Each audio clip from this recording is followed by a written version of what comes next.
Let me show you how I plan to organize my supplies for a big project.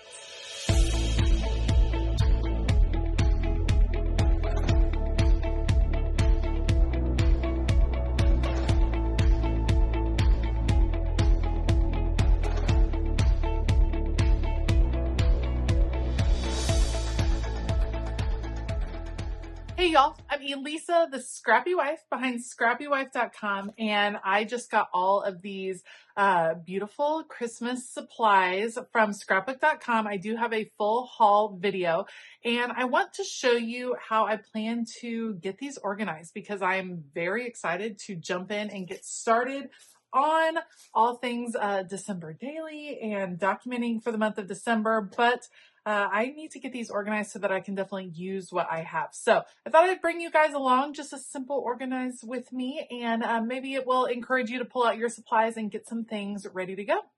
All right, here we go. The project that I am preparing for is December daily, which means basically that I am going to be recording photos throughout the month of December, at least one for each day, and kind of documenting our month. And the idea behind the project is that December tends to be a special time. There's a lot of holidays and family time and events, and it's fun to document that over the years. Taking some time to organize the supplies you intend to use before embarking on one of these big projects goes a long way towards helping facilitate your creativity. Really, it saves you from having to waste time later on gathering and sorting through supplies because it's all organized and ready to go. So when you are ready to create, it's easy to bring out the supplies and just dive right in.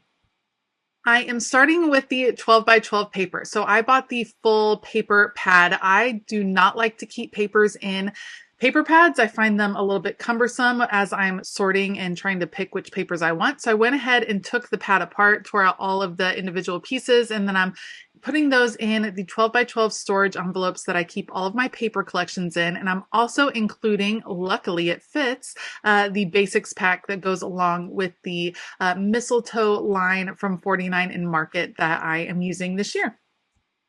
I will pull from that 12 by 12 paper envelope throughout the project. At the end of the season, when I'm done with my December daily documenting, then what I'll end up doing is taking the scraps out, sorting them into my scrap folders, and then saving the rest of this collection for next year. Now, all of the different ephemera pieces are the real reason that I immediately knew I needed to spend some time organizing for this project. I bought 2 packs of ephemera, one of which was the journaling bits. That's what I'm sorting through right now. It has a lot more journaling cards, tags, labels, things like that. A lot of different word fetty pieces, a few flashcards. I'm sorting all of those out on the table in front of me, kind of coming up with some loose categories, just grouping like things together. I'm going to end up having to separate these combine these a little bit more, not separate, combine some of the categories later on. But this just helps me to kind of see what I have.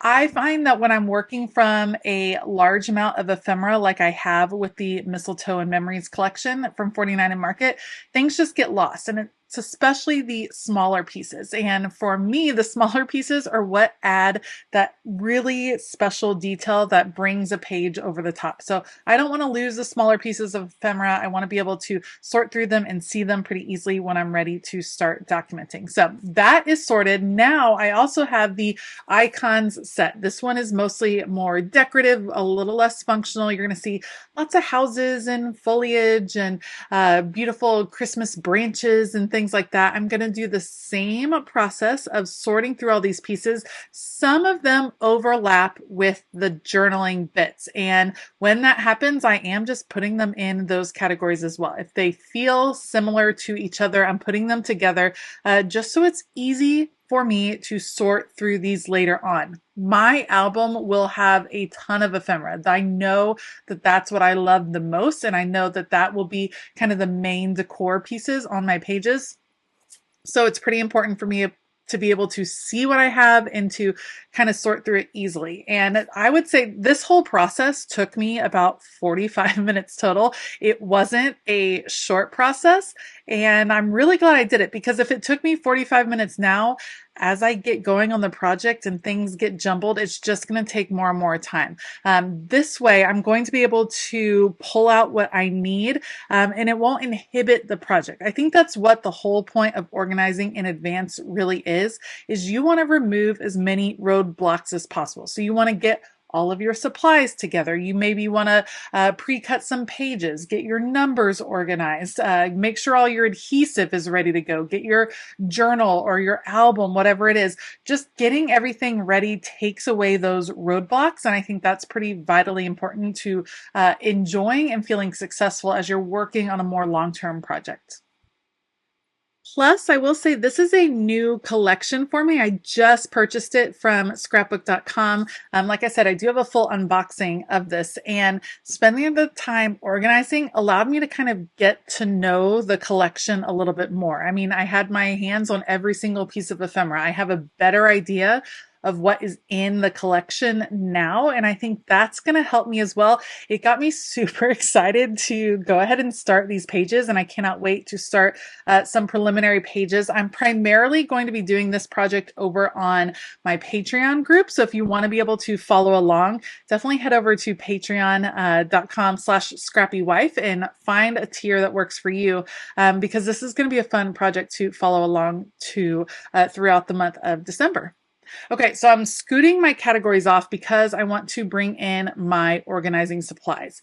I did not want to go buy anything new. These are all plastic bins that I had kind of lying around, and they fit in a kind of 12 by 12 container from Target, part of the Bright Room collection. And I figured I'm going to use all of these smaller bins to organize some of the categories. And I went through a couple of different ideas. Should I put these in like pocket pages in an album? Should I do a bunch of little Ziploc bags? That might work really well too. I had a couple of those containers that are intended for like embroidery floss or beads or something like that have the small divisions in them. I thought maybe one of those would work. I ended up going with this because I liked that these particular containers I could take out of the larger container and kind of spread them out in my workspace as I'm working. I don't actually intend on doing this project on the go, so I don't need lids on anything. It's just going to be sitting near my desk and I can pull it over when I'm ready. So the tops were not necessary in this case. And the clear aspect really allowed me to see everything. I could kind of sort through it within the bin, especially as I start using things and kind of thin out my supplies. So there were lots of different possibilities, and I don't know that there's a right or wrong way. You just have to think of how you plan to work on the project. And this is going to allow me to spread out these different categories and then gather them all back up when I'm done working for a week or a day or whatever the case may be. When I started combining some of the different groups, I mainly focused on combining by size and type. So for instance, all of the pieces that have words on them went together. All of the tags and labels went together, just because I know if I'm looking for a tag or label, I don't need to, I can look through all of that. All of the flowers and wreaths and things like that that were like natural foliage, that went together. Numbers went together.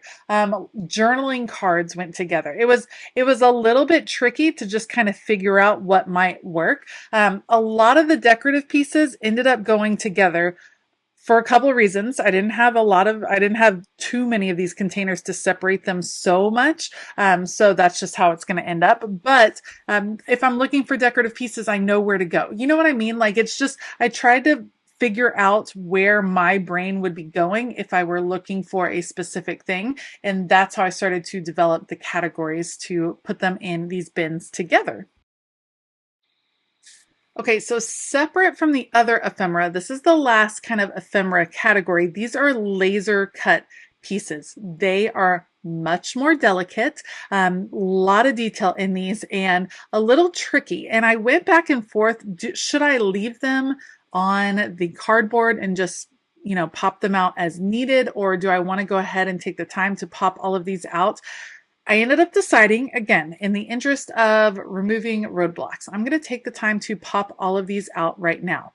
It was tricky. This took a hot second because, like I said, the detail on these items and on the cuts on these is really small. You have to take your time to pop them out. And I decided to, instead of mixing these in with my other paper ephemera pieces that you already saw me sort, we're going to keep all the laser cut pieces together for a couple of reasons. They're very similar in that they don't have the white edging, which a lot of the other ephemera pieces have that white border. So this felt different. Also, these were really intended to go together. They create scenes together. There's, you have the mantle scene, you have the Christmas tree scene. It just kind of fits nicely. And so I think the odds that I use these pieces together as opposed to mixing and matching them with the other paper or ephemera, I think I'll probably use these together. So I will take the time, pop all of these out. I'm kind of sorting them into categories, thinking maybe I'll group them. I end up putting them all in one bin all together. When I'm ready to use these, it'll probably be me dumping out this small bin and sorting them and looking at them then. But I have saved myself the time of getting them off of the cardboard sheets to just get started.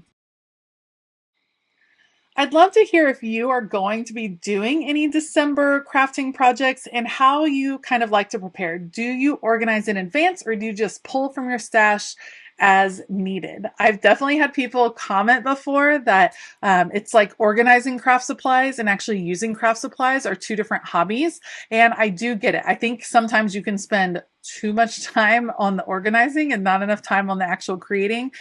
But I will say that spending this time gets me excited and inspired. Like I said, I have a better knowledge of what I have to pull from for Christmas this year. I feel like I'm going to be able to create in an easier manner once I start getting my photos and stuff from this December. So for me, yes, it's different. Not everyone likes to organize in the same way or kind of do this hyper organizing like I do for a big project. But it makes a difference in the long run. And I think if you start to know yourself, if you give it a try at least once and see if it affects how you like to create, I think that's really important. So I know myself, I know this is going to help me throughout the month. And yes, I do like to document December daily in the actual month of December and wrap it up by January because I kind of like to document as I go.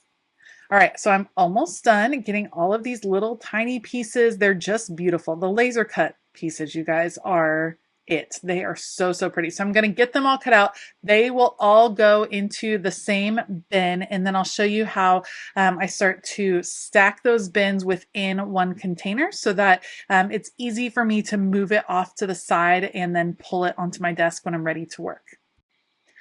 This is also one of the reasons why I always keep my extra storage containers. When I moved, I had a whole bunch left over because I've done some destashing in my craft studio. It would have been really easy to let them go. I'm so glad I had these on hand so that I could sort some of these smaller pieces into them. You just never know when it's going to be something you need. So if you have the space, I suggest keeping all of the extra storage containers that you might acquire over the years. So there's my larger piece, and you can see everything's going to kind of fit. I can stack pieces together. Most of these are from the Bright Room collection or the Home Edit collection from Walmart. There's also a few pieces like from the Dollar Tree. It's just odds and ends of what I had left over. I want to include the cardstock stickers, so I'm going to cut the edges off of those. And other than that, I feel pretty good about being organized. Thank you so much for joining me today. If you like this video, please give it a thumbs up. Consider hitting that subscribe button as well as the bell notification button. Like I said before, if you're interested in following along on this December daily project, I would head over to patreon.com/ScrappyWife and find a tier that works for you to join in on the fun. All right. I hope that you all have a fabulous day. And as always, keep it creative.